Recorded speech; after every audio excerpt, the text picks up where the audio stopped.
ഞാൻ കുറച്ച് ബുക്കുകളുടെയൊക്കെ പേര് നമ്മുടെ ചാനലിൽ പറഞ്ഞിട്ടുണ്ടായിരുന്നു. അപ്പോൾ പലരും ചോദിച്ചിട്ടുണ്ടായിരുന്നു ഏതൊക്കെ ബുക്കുകളാണ് എന്നുള്ളത്. അതായത് 5 AM എന്ന് പറഞ്ഞിട്ടുള്ളൊരു ബുക്കുണ്ട്. നമ്മളെ നേരത്തെ എഴുന്നേൽക്കാനായിട്ട് ഹെൽപ്പ് ചെയ്യുന്ന അതിൻ്റെ ഗുണവശങ്ങൾ ഡിസ്ക്രൈബ് ചെയ്യുന്നൊരു ബുക്ക്. പിന്നെ ദി സീക്രട്ട് എന്ന് പറയുന്ന ബുക്ക്, മാജിക് എന്ന് പറയുന്ന ബുക്ക്, ഇങ്ങനെയുള്ള കുറച്ചധികം ബുക്കുകളുണ്ട്.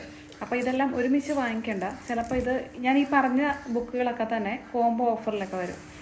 അപ്പോൾ അങ്ങനെ ഞാൻ നോക്കിയിട്ട് ഞാനൊരു ലിസ്റ്റായിട്ട് ഒരു വീഡിയോ സ്പെഷ്യലായിട്ട് അങ്ങനെയുള്ള കുറച്ച് ബുക്കുകളുടെ ലിസ്റ്റ് ഞാൻ എന്തായാലും നമ്മുടെ ചാനലിൽ ഇടുന്നതായിരിക്കും.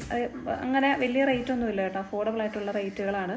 പിന്നെ ഈ ഹാർഡ് കോപ്പിക്കൊക്കെ ആയിരിക്കും ചിലപ്പോൾ നല്ല റേറ്റ്, പേപ്പർ പാക്ക് വരുന്നതിനൊക്കെ അങ്ങനെ വലിയ റേറ്റ് ഒന്നുമില്ല. ഞാൻ പറഞ്ഞില്ല ഇപ്പോൾ എല്ലാത്തിനും കോംബോ ഓഫേഴ്സാണ്. അപ്പോൾ നമുക്ക് ധൈര്യമായിട്ട് ആഗ്രഹമുള്ളതൊക്കെ വാങ്ങിക്കാം. അല്ലെങ്കിൽ നിങ്ങൾ കാർട്ടിലിട്ട് വയ്ക്കുക, എന്നിട്ട് അത് വാങ്ങിച്ചതായിട്ടും അത് വാങ്ങിക്കാൻ വേണ്ടി അഫർമേഷൻസ് എഴുതുക. നിങ്ങൾക്ക് പെട്ടെന്ന് തന്നെ മാനിഫെസ്റ്റ് ആക്കാൻ പറ്റും.